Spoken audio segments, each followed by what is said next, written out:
Mesdames, Messieurs, bonjour et bienvenue dans ce nouveau numéro de votre émission préférée Idée.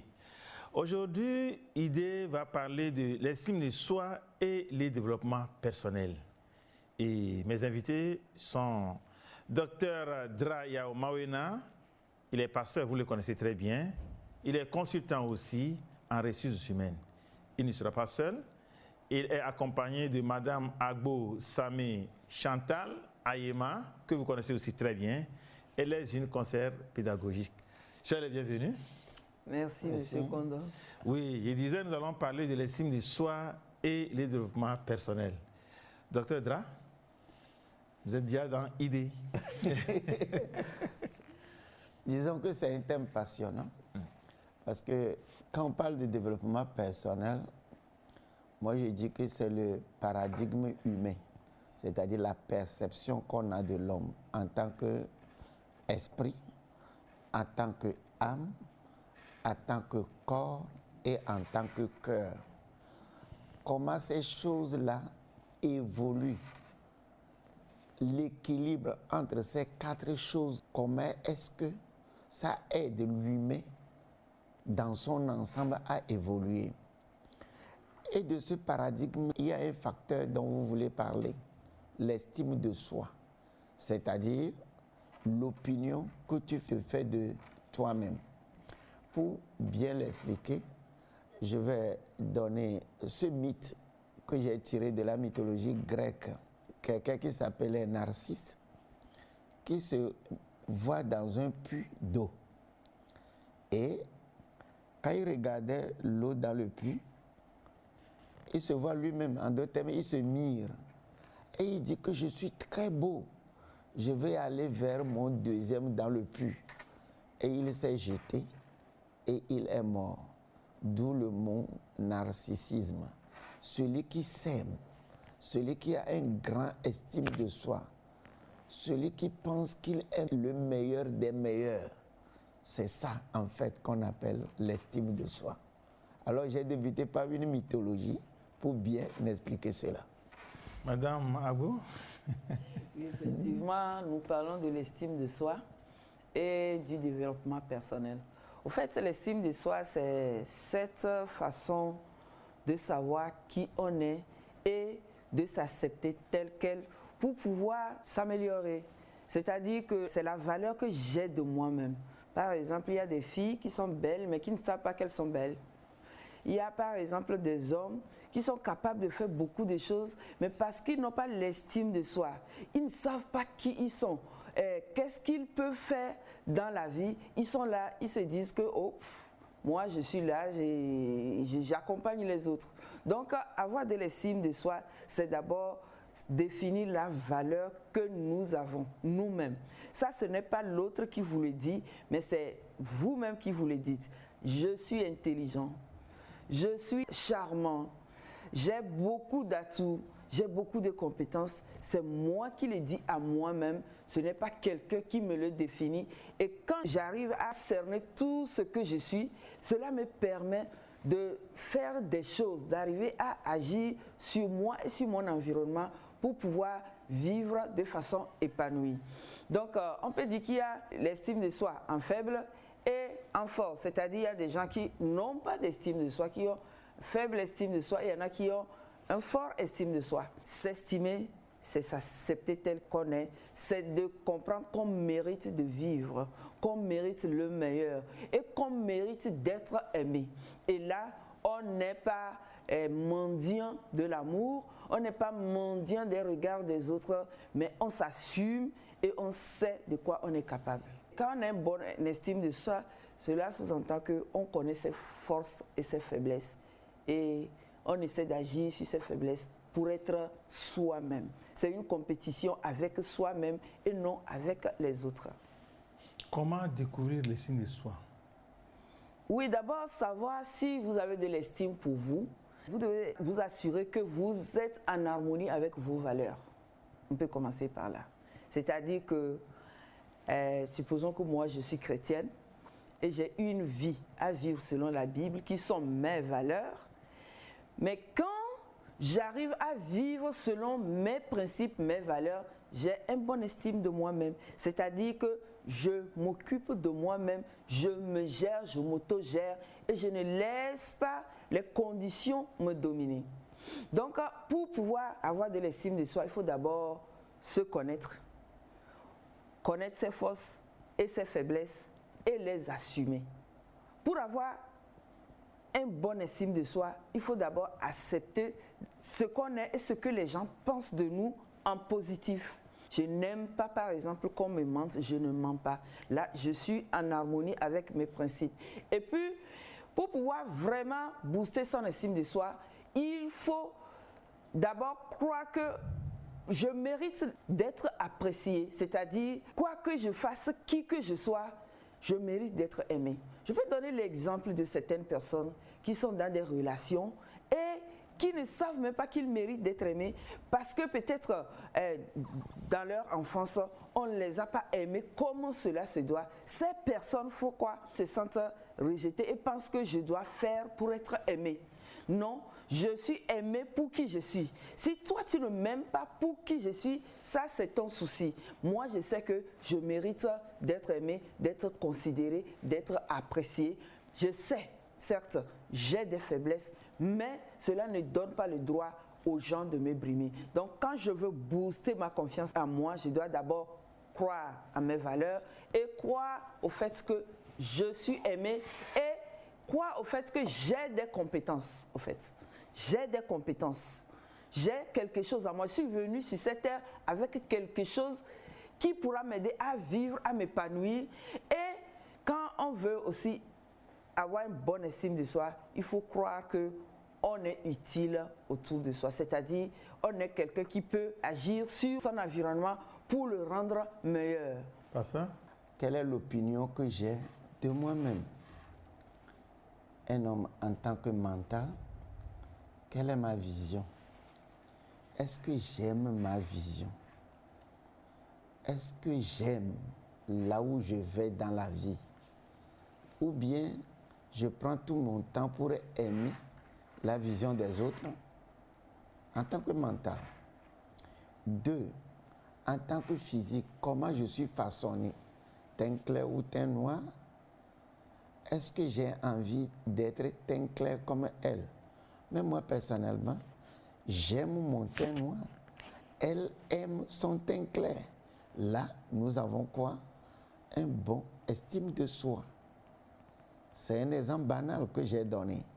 Donc, physiquement, est-ce que comment tu es façonné, la forme de ton nez, ton bras, tes pieds, courts ou géants, est-ce que tu l'aimes? Maintenant, allons plus loin, au niveau du cœur, la passion que tu as pour quelque chose, tu aimes tes choix ou bien c'est le choix des autres que tu aimes? Il y a des gens, c'est ce que les autres choisissent qui leur plaît. Cela veut dire qu'ils n'ont pas un bon estime de soi.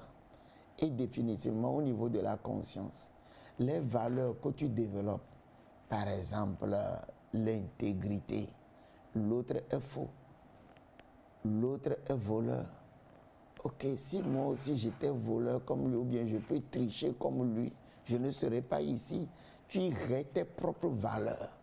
En d'autres termes, on dira que tu ne t'aimes pas, tu n'aimes pas toi-même, ou bien tu n'as pas l'estime de soi. Ceci étant, est-ce que notre capital narcissique, c'est-à-dire notre degré d'estime de soi en considérant ces 4 valeurs, l'esprit, l'âme, le corps et le cœur, est-ce que c'est bas ou bien c'est élevé? Si tu t'aimes beaucoup, tu t'aimes trop, tu peux aboutir à quelque chose qu'on appelle communément l'orgueil. Si tu ne t'aimes pas, c'est-à-dire que votre banque narcissique est trop faible, là, tu ne peux pas t'aimer. Tout ce que tu vas faire dans la vie, c'est de se faire pitié. Pourquoi je ne suis pas comme les autres? L'autre est géant, l'autre est puissant, l'autre a de l'argent, l'autre a la fortune, l'autre a les moyens. Moi, je ne suis rien. Je ne suis qu'une sauterelle. Et c'est ça qui fait la différence dans la vie. La manière dont tu te vois, c'est ce que tu seras un jour. Est-ce qu'on peut dire par là que l'estime de soi est égale à la confiance en soi? Si l'estime de soi est bien élaborée, c'est la confiance en soi, c'est quoi? Ce sentiment maintenant que j'ai, que je peux réussir avec mes valeurs à moi, avec mes dons à moi, avec ma vision à moi. Je peux réussir, je peux affronter les situations avec tout ce que j'ai. C'est ça qu'on appelle confiance en soi. Quand vous parlez de confiance en soi, l'estime de soi plus la confiance en soi donne ce que nous appelons l'assurance de soi. Donc je dirais que la confiance en soi et l'estime de soi, c'est les deux piliers sur lesquels l'assurance de soi se repose. L'estime de soi est cognitive. Au fait, pour pouvoir avoir une bonne estime de soi, cela vient de la pensée. Qu'est-ce que je pense de moi-même? Est-ce que je crois que je mérite d'exister? On commence par là. Parce qu'il y a des gens qui sont là, qui ne sentent même pas qu'ils ont le droit d'exister, d'être une personne à part entière. Et tout cela dépend de comment nous avons été traités dans notre enfance en grande partie.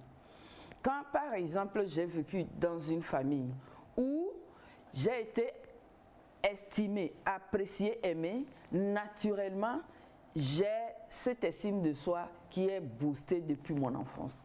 Mais il y a des gens qui ont vécu certaines situations, des enfants qui n'ont pas été désirés. Quand ils sont nés, ils ne sont pas acceptés par les parents et cet enfant pense que pour me faire désirer, il faut que je fasse des choses, que je fasse beaucoup de choses, que je travaille à l'école. Cet enfant-là qui grandit se dit que, ah, attention, pour se faire aimer, il faut que je fasse des choses. C'est pourquoi nous voyons des gens qui sont là, qui s'époumonnent, qui font beaucoup d'efforts pour se sentir acceptés, alors qu'ils ont ce droit-là, normalement, naturellement, d'être acceptés. Il y a des enfants qui ont été abandonnés par leur papa, par leur maman.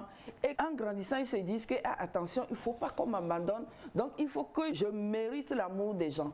Et là, leur estime de soi n'est pas boostée. Je suis une femme, si je ne donne pas tout mon argent à mon mari ne va pas m'aimer. Et là, on n'a pas l'estime de soi. On pense qu'il faut faire pour être. Alors que pour avoir l'estime de soi, il faut être pour pouvoir faire.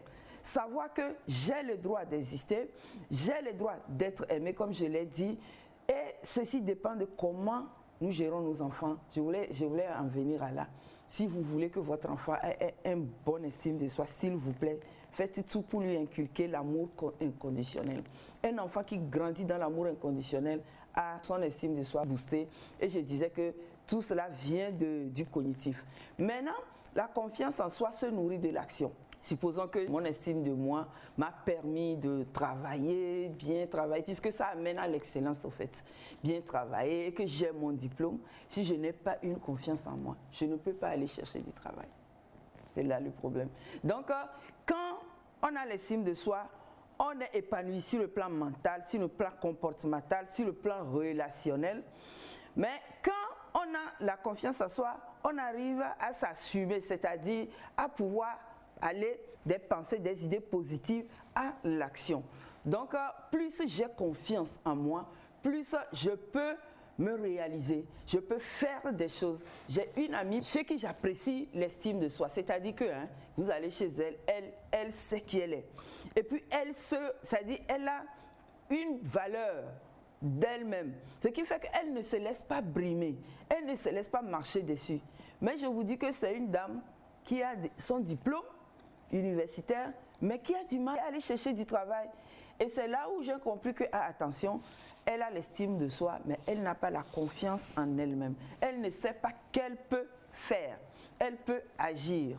Donc, comme le docteur l'a dit, on part de l'estime de soi, c'est-à-dire du mental, mais on va vers l'action quand on veut aller vers la confiance en soi. Les deux réunis peuvent nous amener à une assurance quand on parle de développement personnel. Vous voulez conclure par là que les inactifs sont ceux-là qui n'ont pas confiance en eux? Oui. Il y a des gens, par exemple, ils ont leur doctorat, mais ils attendent qu'on les appelle, qu'on leur dise « va travailler, va faire ». Hein? Il y a par exemple, une chose par exemple est de vouloir, de se sentir capable de se marier, mais une autre chose est d'assumer le mariage quand on a une confiance en soi ou pas. Donc le mental nous dit nous sommes bons, nous sommes forts, il faudrait une confiance en soi pour pouvoir aller vers l'action. Docteur? Les préceptes ici jouent un grand rôle dans le développement personnel et l'estime de soi. Quand quelqu'un est enfant et vous le comparez tout le temps avec les gens, il ne pense jamais à lui-même. C'est toi le grand frère, mais regarde comment ton petit frère se comporte. Tu ne peux pas imiter ton petit frère, ou bien tu ne peux pas imiter ta soeur, ta grande soeur. Cet enfant ne pense pas de lui-même. Il pense à être comme une autre personne. Il veut acquérir les valeurs des autres. Quand on était enfant, je n'aimais pas du tout les mathématiques. Je peux être le dernier à finir un devoir de mathématiques. Et on disait que je n'étais pas intelligent. Jusqu'à ce qu'un jour, celui qu'on disait le plus intelligent est venu me voir. Comment est-ce que tu réussis tes devoirs de dissertation? Le jour-là, j'étais l'homme le plus heureux du monde. Parce que la fille qui faisait bien les maths, là, je croyais qu'elle a tout l'or du monde et que moi, je ne valais rien. Mais son humilité, quand moi aussi j'ai eu une forte note en français, en dissertation, elle dit, viens me montrer. Le jour-là, comment je haussais mes épaules. Donc, ce qui s'est passé m'a fait découvrir moi aussi mon point fort. Alors les parents prennent tout leur temps à comparer les enfants, tout en ne sachant pas qu'ils sont en train de détruire une valeur très chère qui est l'estime de soi dans l'enfant. De deux, dans nos éducations, dès que tu commences à grandir, on détruit une autre chose consciemment et inconsciemment. On te dit, tu vois nos conditions dans cette famille, on fait un effort pour t'envoyer à l'école pour la famille. Comment est-ce que celui-là peut penser à lui-même? Je vais à l'école pour que ma mère ne souffre pas, pour que mon père ne souffre pas, pour que mes frères et mes petites soeurs ne souffrent pas demain. Je vais à l'école pour être une solution pour les problèmes financiers de la famille. Et toi-même, à telle enseigne qu'aujourd'hui, les gens s'habillent très mal. Les gens ne peuvent pas acheter de voiture. Les gens ne peuvent rien faire pour eux-mêmes. Mais ils dépensent des millions pour une famille vaste et très vaste qui ne finit jamais de croître. Et maintenant, où est son estime de soi?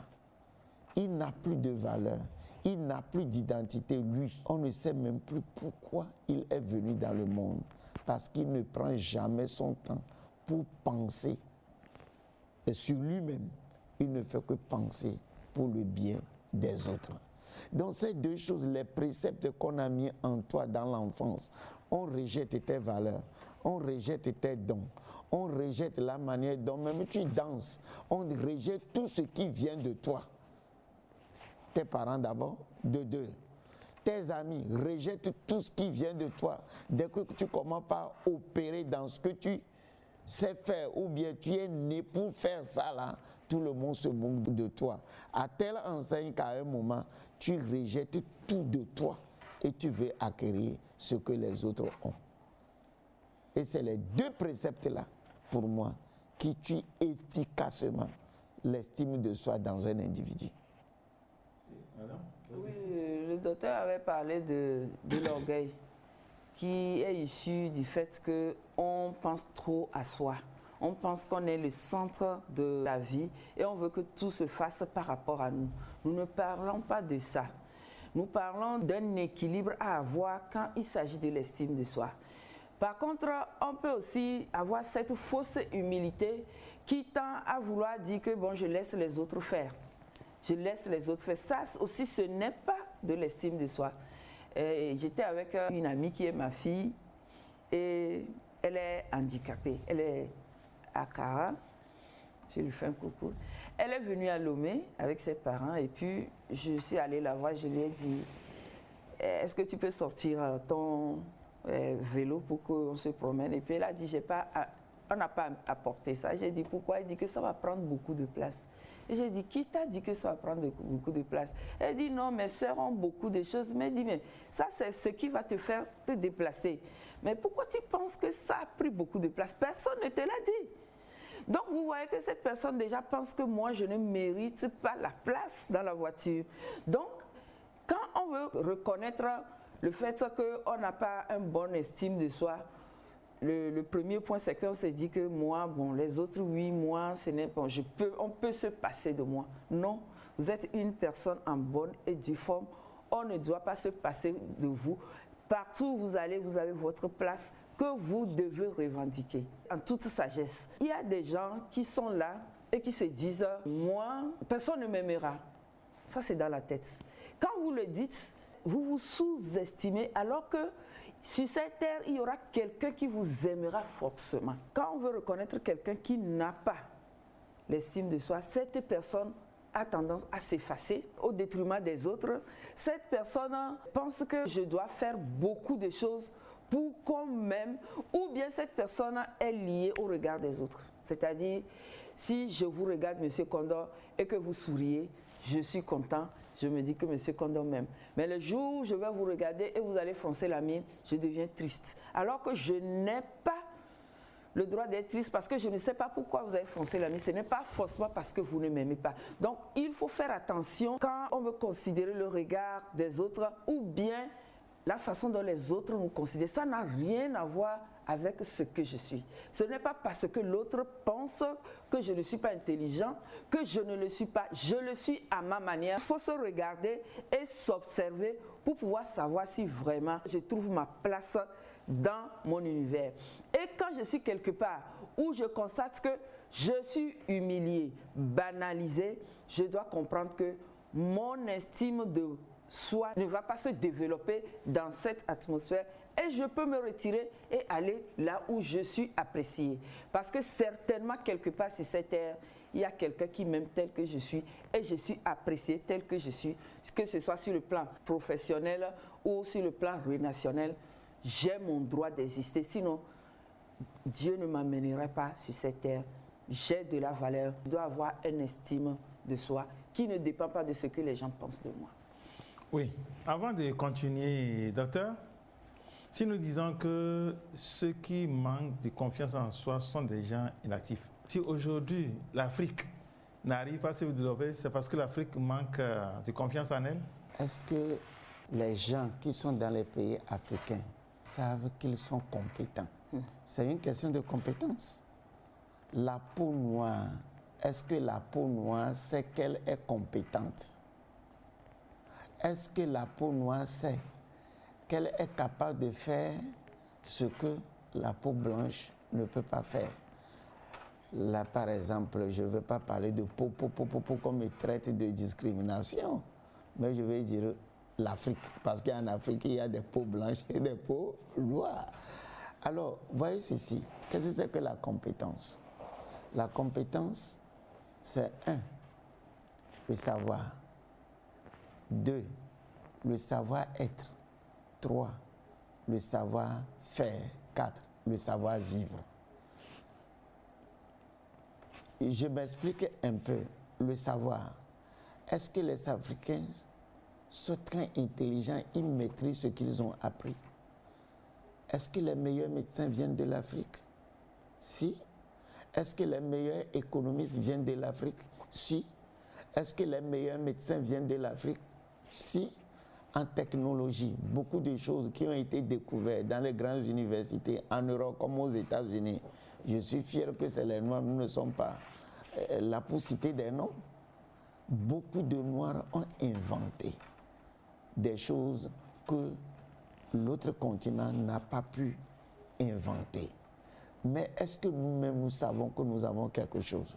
Le savoir que nous, les Africains, on a, est-ce qu'on transforme ce savoir-là en faire? Oui, c'est ça qui constitue les découvertes que les Africains font. Est-ce que nous avons le savoir-vivre? Oui, la synergie, comment collaborer avec les autres, l'Africain a. Est-ce que l'Africain a le savoir-être? Oui, nous avons le savoir-être.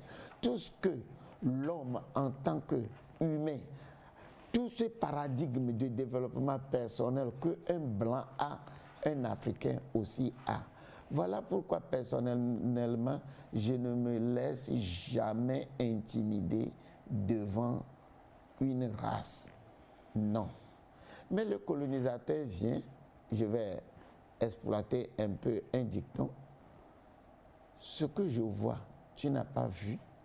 Ce que j'ai entendu, tu n'as pas entendu. Pour cela, je suis supérieur à toi. Ce que j'ai vu, tu n'as pas vu. Ce que j'ai entendu, tu n'as pas entendu. Pour cela, je suis supérieur à toi. Donc, de l'autre côté, si l'ancien colonisateur, ce que nous voyons, c'est lui qui nous fait voir ça. C'est pour que nous perdions confiance en nous-mêmes.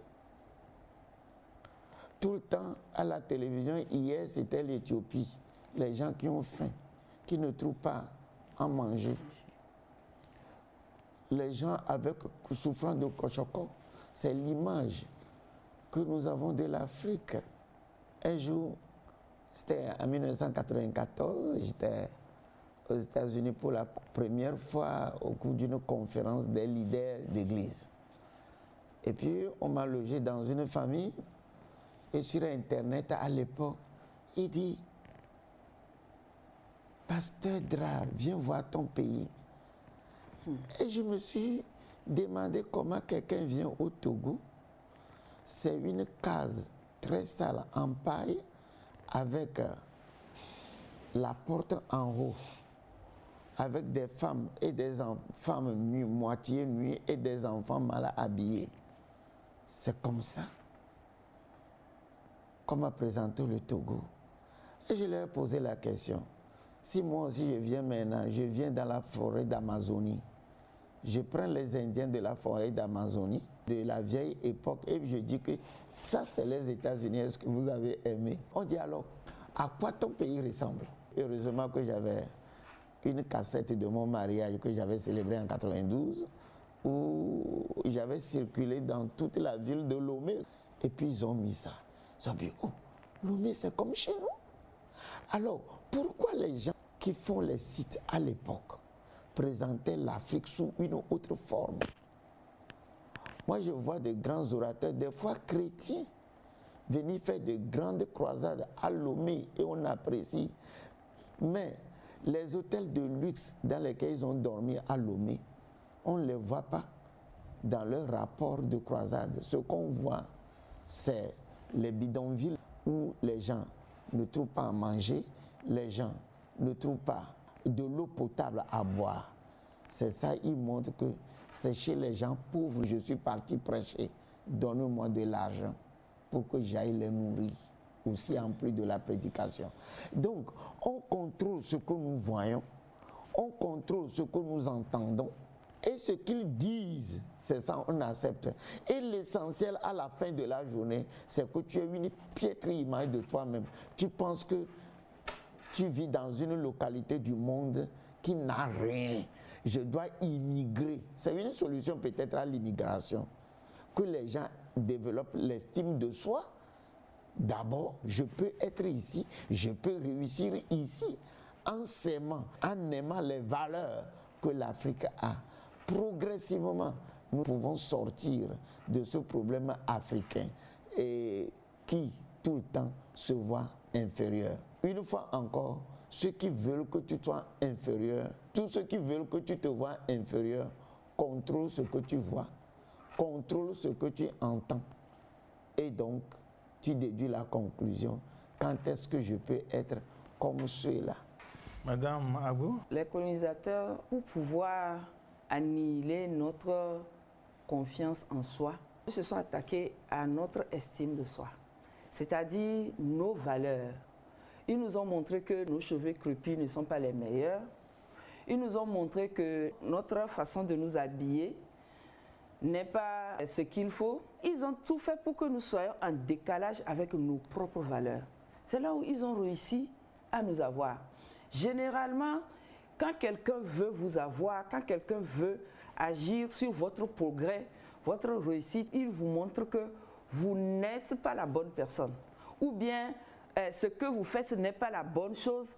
Et c'est quand vous acceptez cela que cette personne arrive à vous dominer. Ça se passe même dans le foyer. Un homme qui veut dominer sa femme, l'homme va lui dire que toi, tu ne sais pas faire ça, tu n'es pas comme les autres femmes, tu n'es pas belle. À force d'écouter cela et de croire en ce que l'autre dit, on commence par perdre les valeurs que nous avons ou bien à être en décalage avec nos valeurs et ça marche. C'est ce qui s'est passé avec l'Afrique. Ils se sont attaqués d'abord à notre estime de soi. Maintenant, nous sommes déboussolés par rapport à nos valeurs. Nous ne savons même pas ce qu'il faut porter. Nous ne savons pas ce qu'il faut manger. Les bons plats de haricots qu'on aimait avant, maintenant, nos enfants ne les aiment plus alors qu'il y a beaucoup de protéines dedans. Donc, ils sont arrivés à le faire et c'est là où ils ont attaqué notre confiance en soi parce que nous n'avons plus confiance en nous. Quand, par exemple, il faut faire quelque chose, même avec Corona, on attend que l'Occident fasse quelque chose et nous on copie. Donc quand on est seulement dans la copie parce qu'on a perdu et l'estime de soi et la confiance en soi. Merci beaucoup.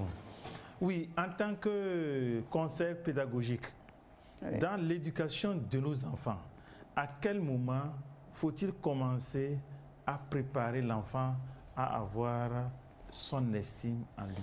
Ça commence déjà dès l'enfance. Avant même de penser à faire un enfant, il faut d'abord penser à comment aimer cet enfant de façon inconditionnelle. Une maman, par exemple, qui a un bébé dans le ventre, qui commence par penser que je n'ai pas besoin de ce bébé et que ce bébé est un accident, déjà commence à créer à cet enfant qui n'est même pas encore né, manque de confiance en soi. Maintenant, quand l'enfant sort, bébé déjà, la façon dont l'enfant est accepté, accueilli. Il y a des enfants, quand ils naissent, en fait, on est content, mais il y a des enfants, quand ils naissent, même on a envie de les mettre dans la poubelle.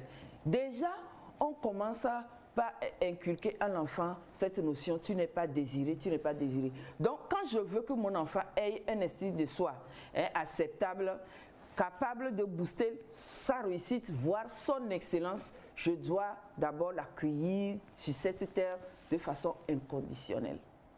Et après, je suis cet enfant avec un amour inconditionnel. C'est-à-dire un amour qui n'est pas basé sur ce qu'il est. Il est beau, il n'est pas beau, il est intelligent, il n'est pas intelligent. Comme Pascal a dit, je ne le compare pas, je le reconforte dans tout ce qu'il est, tout ce qu'il a de façon innée. J'accepte qui il est, j'accepte son tempérament et je peux maintenant arriver à lui dire, toi tu es le meilleur. Je connais des parents qui le font. Quand l'enfant fait une erreur, ils corrigent l'enfant, mais ils n'assimilent pas l'enfant à l'erreur. C'est-à-dire, ce n'est pas parce que mon enfant ment qu'il est mauvais. Oui, il est bon, mais seulement il ment et je dois agir sur ça pour qu'il ne mente plus. Ce n'est pas une tragédie d'avoir un enfant handicapé. L'enfant peut être handicapé, mais je vais le booster. Je vais le booster, l'amener à ce que l'enfant comprenne que j'ai quelque chose. Je reviens sur l'exemple de mon amie qui est handicapée. Vous savez ce qu'elle m'a dit? Elle m'a dit, ma maman m'a dit que je deviendrai riche et je vais essayer d'apprendre. Elle n'a pas de pieds et de mains. Je vais essayer de voir si je peux apprendre quelque chose pour devenir riche. J'ai dit, waouh! Une petite fille de 14-15 ans qui raisonne comme ça veut dire que son estime en soi a commencé par être développée quelque part, à un niveau, ne serait-ce que professionnel. Donc, quitte à nous de faire de nos enfants des enfants équilibrés, des enfants qui savent qu'ils ne sont pas leurs erreurs, des enfants qui savent qu'ils sont aimés tels qu'ils sont, pour que ces enfants puissent développer l'estime de soi.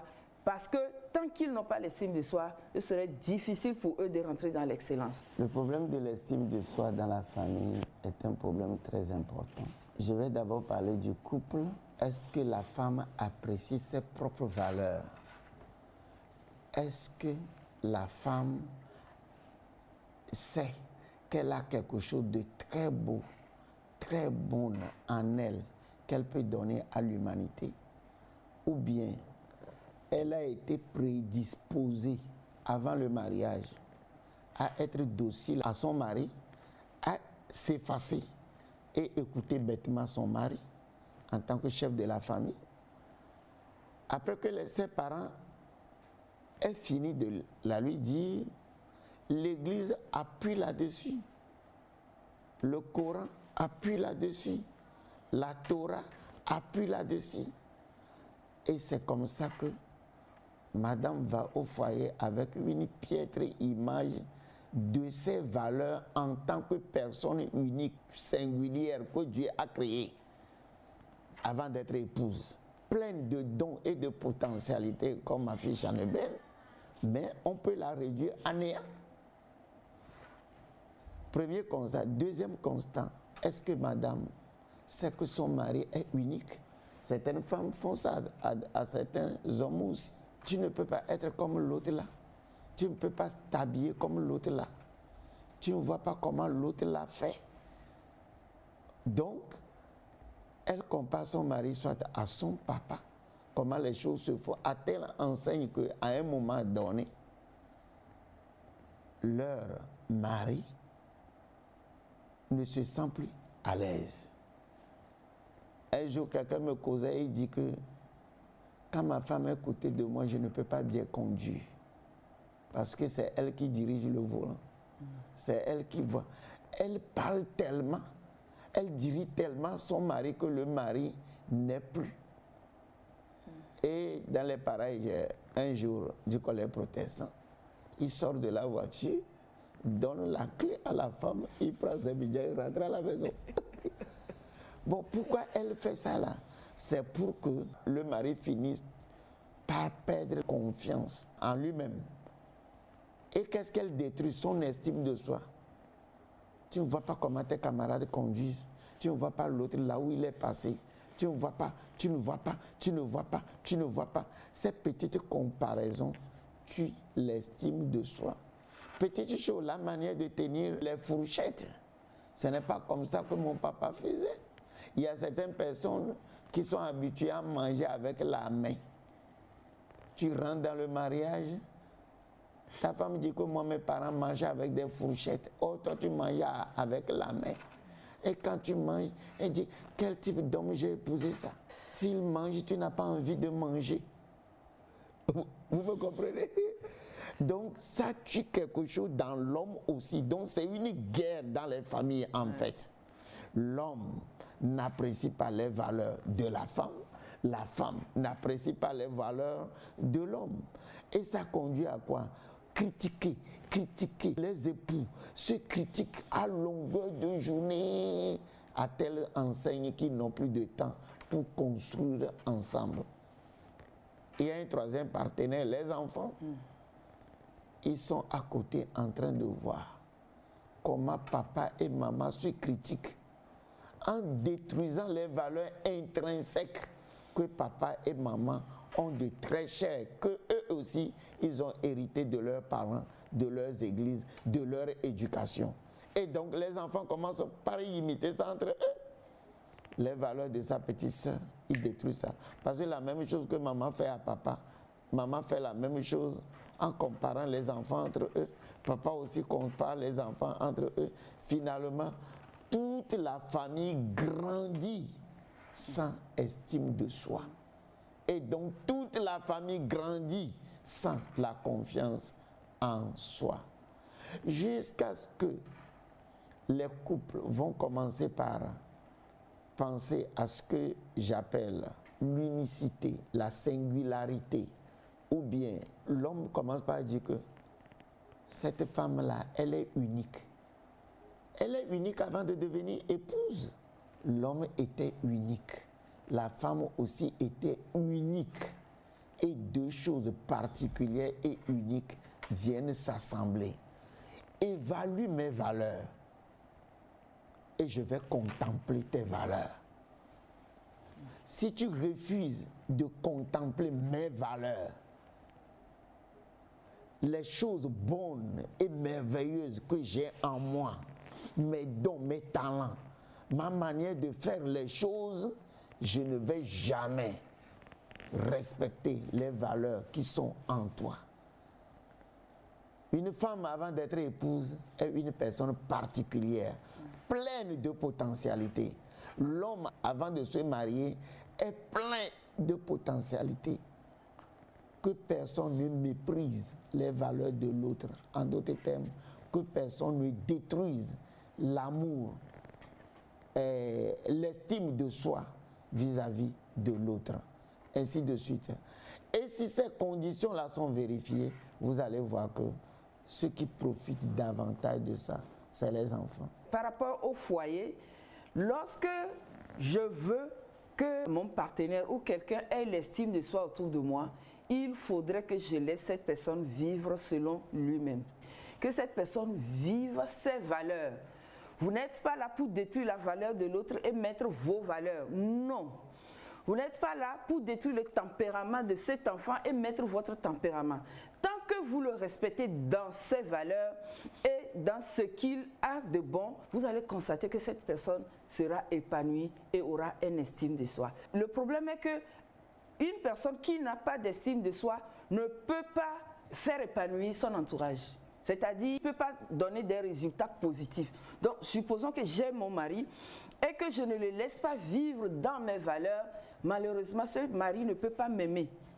Parce qu'il n'a pas en lui ce qu'il faut pour pouvoir me donner la joie, pour que je sois épanouie. Donc, on comprend que l'autre ait l'estime de soi, que j'ai l'estime de soi, c'est tellement impérieux pour pouvoir réussir ces relations si on veut vraiment être épanoui.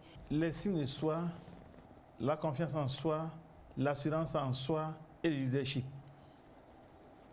Font-ils bon ménage? La confiance en soi est un des critères qu'on voit dans un leader.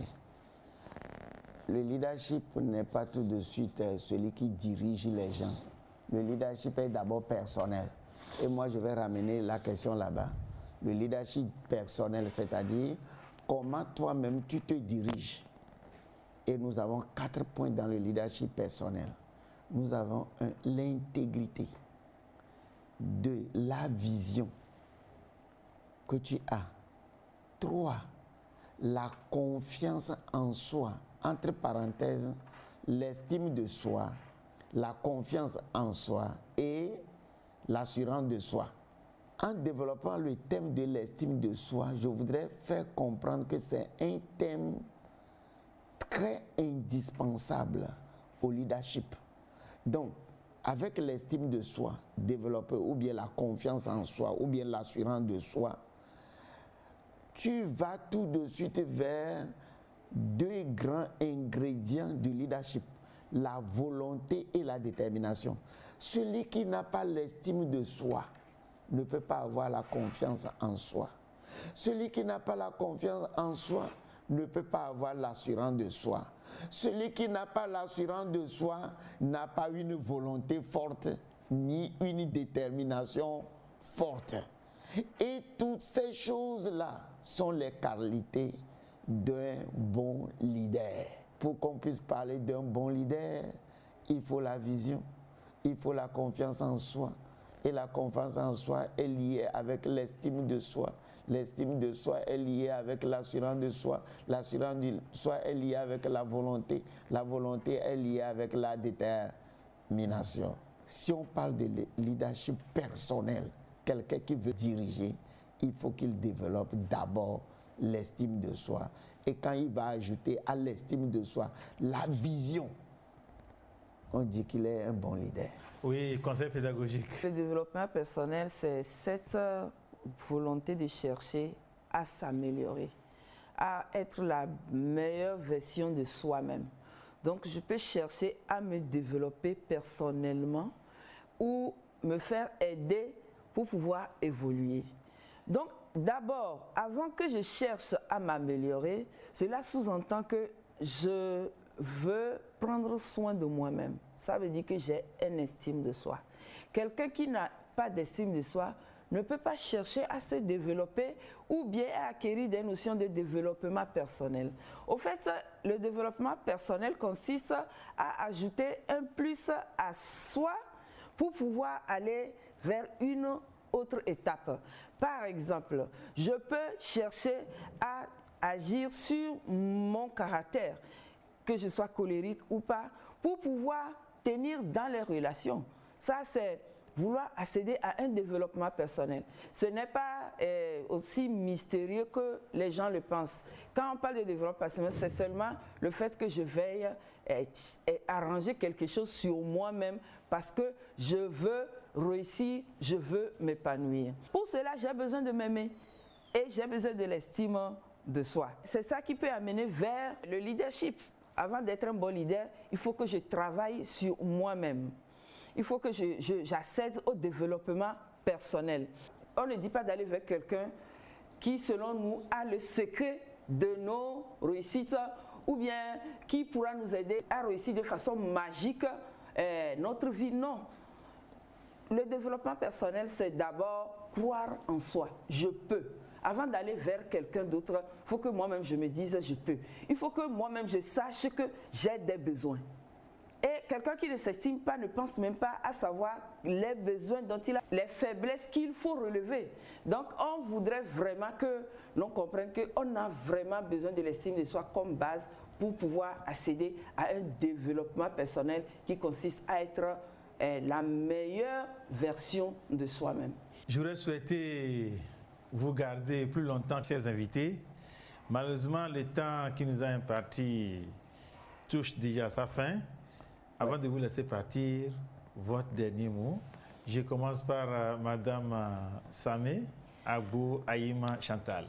Oui, nous voudrons vraiment que dans cette émission Idée, que nos téléspectateurs prennent vraiment à cœur le développement personnel qui sera basé sur l'estime de soi. Lorsque je n'inculque pas l'estime de soi à mon enfant, il ne faut pas que je m'attende à ce qu'il ait la confiance en soi.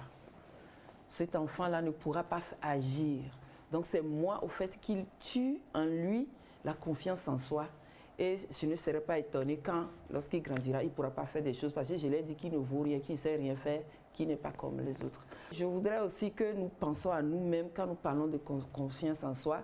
Nous avons vu des femmes se faire battre jusqu'à mort par leur mari juste parce qu'elles se disent « si je quitte cet homme, qu'est-ce que je vais devenir ?» Non. Tu as ton essence. Et je voudrais terminer en encourageant les gens à croire que tant qu'ils auront la foi en leur Créateur, ils doivent comprendre qu'ils sont nés pour être, pour faire, pour exister. Et ils ont une valeur, même si autour de soi, les gens ne le voient pas. Ils ont une valeur et ils peuvent réussir tant qu'ils ont confiance en leur Créateur et en eux-mêmes.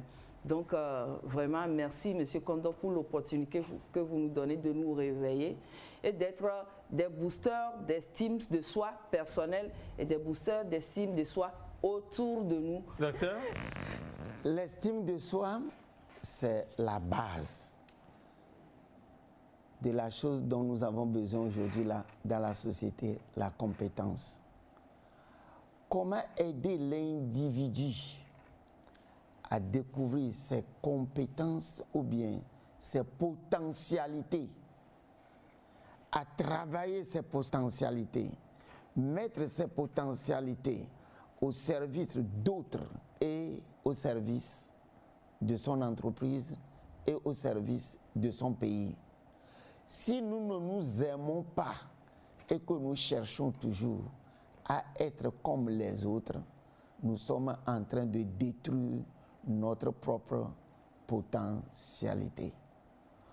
Aujourd'hui, on parle de l'émergence. Comment est-ce que nous pouvons devenir émergents si nous ne consommons pas nos propres produits? Et la consommation de nos propres produits vient d'abord quand nous aimons ce que nous produisons, en d'autres termes, ce qui sort de nous-mêmes, dans tous les domaines. C'est comme cela qu'un jour, nous pourrons acquérir notre indépendance économique. Merci, chers invités, chers téléspectateurs. C'est ainsi que prend fin ce numéro de votre émission Idée. Aujourd'hui, nous avons parlé de l'estime de soi et son importance pour chacun d'entre nous, son importance dans la société où nous vivons. Ce qui me reste à dire, Melka Kouadan, la réalisatrice du jour, merci pour votre compétence. Merci pour votre savoir-faire. Autour de tes camarades, vous avez envoyé son et images à nos chers téléspectateurs fidèles à cette émission Idée. Nous allons nous retrouver la prochaine fois pour un nouveau thème. D'ici là, bye bye.